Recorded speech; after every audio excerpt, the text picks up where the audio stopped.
In this lesson, we're going to apply our index laws. There's one thing that we need to remember at the outset, and that is that you can use more than one index law to simplify an expression. And that's what we're going to do with these particular expressions. Let's have a look at the first question. We've got a fraction here with a division at the top and of course a number in the denominator. Now to do this, we could first of all use the rule that says bases are the same, so add the indexes. So that's what we're going to do. So that would be 5 plus 6 all over p to the 8.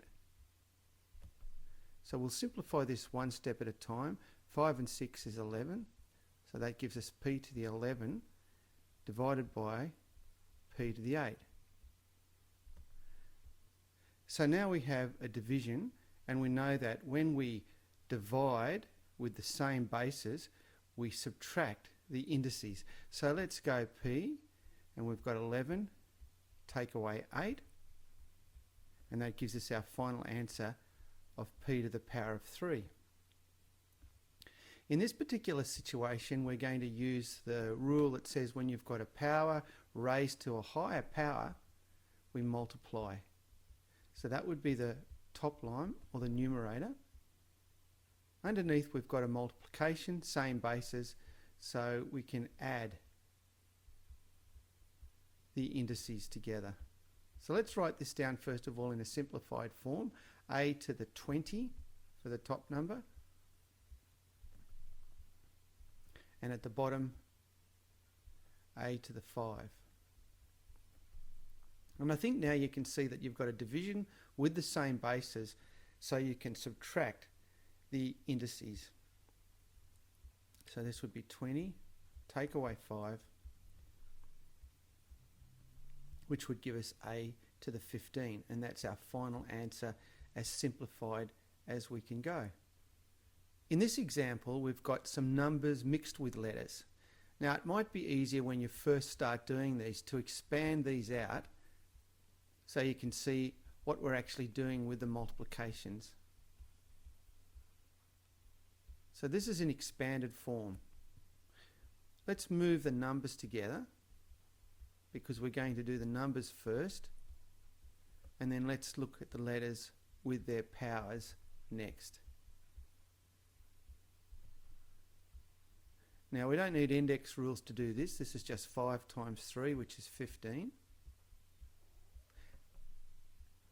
But we do this with the bases being the same. We add the indices. So this would give us 15, and I'll write my m in here, and 4 plus 6 is m to the power of 10. Over here we can do the same thing, but this time we won't move the numbers around. We're going to look at 2 times 4 times 3. So 2 4s are 8, and 3 8s are 24. So we can put our numbers here. And then we can do our k's. They're all the same bases, so all we need to do is to add the powers. So let's finish this off. 24k, and we've got 7 and 3 is 10, plus 5 is 15, and there is our simplified answer. Now when we get divisions like this, we've got to really separate it in our minds into two different parts. We're going to do the numbers and simplify that fraction first, and then we'll use our index laws to actually work out the final answer. So in this particular case, we look at 12 and 3. Now to simplify these, the 12 and the 3, we need the highest common factor of 12 and 3. That means, as you know, the biggest number that can go into 3 and into 12. And in this case, the highest common factor is 3. So what we do then is we divide 3 into 3, and we get 1, and 3 into 12, and we get 4. At this stage, our answer will look like this. We'll have 4 m to the power of 8 over 1 m to the power of 6. Now we can't do any more with these numbers, although we don't need to write the 1 there, as you know. So let's write the 4 down and apply our index laws here. We've got m to the 8 divided by m to the 6. So that gives us m to the 8 minus 6. Now it would be over 1, but we don't need to write that. So our final answer then is 4m squared, because 8 minus 6 is 2. In this question over here, we do the same thing. We look at 20 and we look at 16. Now the highest common factor of 16 and 20 is 4.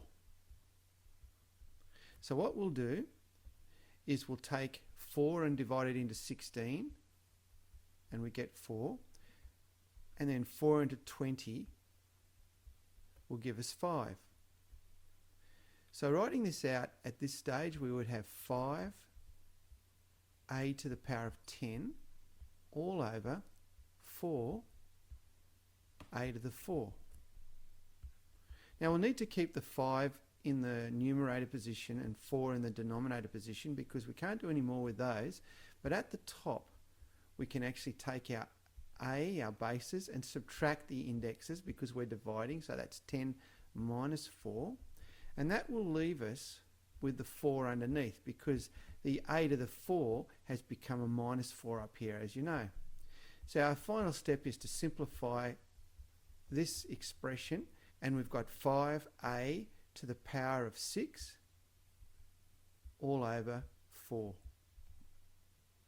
In this question, we've got a number in brackets with a power raised to a power. To understand how this works, we need to write this expression out at least once to see what it means. Now, when you've got a number that is to the power of 5, this number gets multiplied by itself 5 times. So this is what it looks like in expanded form.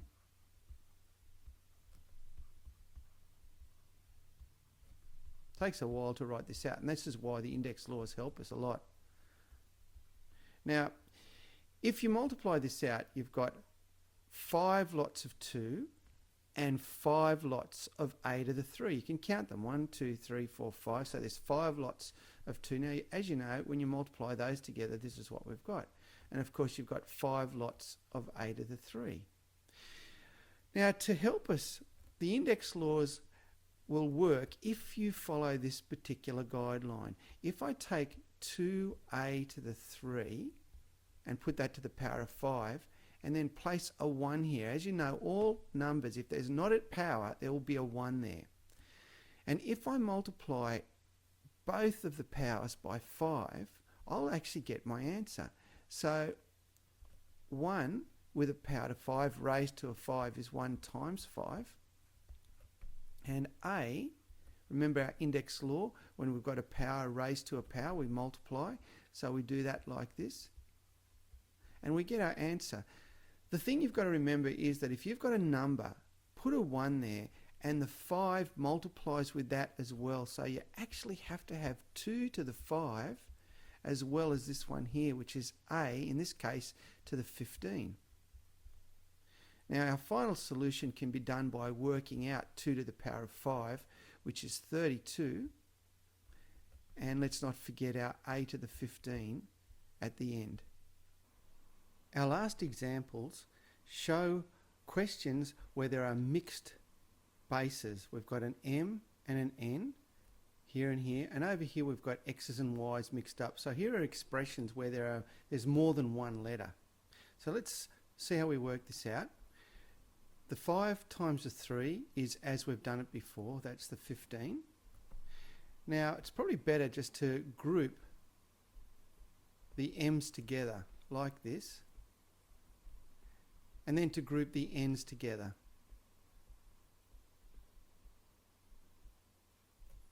Once we've done this, we apply our rules. And you'll remember we can only add the indices or the indexes when the bases are the same. So we can add these together, and we can separate the n's and then add these powers together as well. Our final solution would have 15m to the power of 7 and then n to the power of 12. Just don't mix up the m's and n's and you'll be fine.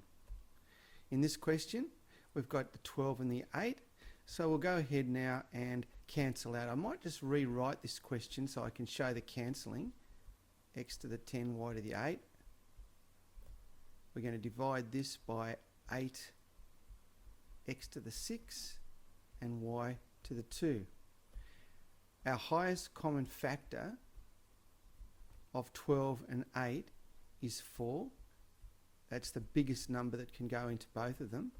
So we'll cancel here and here, and 4 can go into 8 twice, and 4 goes into 12 3 times. So let's write our numerator out. 3x to the 10, y to the 8, all over 2x to the 6, y to the 2. We need to leave our 3 in the numerator and our 2 in the denominator. So what we'll do is we'll put our line here, and we're going to now do the laws with bases that are the same for a division. So here's x. Remember, we'll keep the y separate for now. So there's the x's, and we can go 10 take away 6 according to our rule. And with our y's we can do the same. We can say 8 take away 2. And let's not forget that even though the x and the y's are now moved together, the 2 is still underneath. One last step will simplify this for us. X, now 10 minus 6 is 4. And our y comes next. 8 minus 2 is 6. And we won't forget our 2 in the denominator.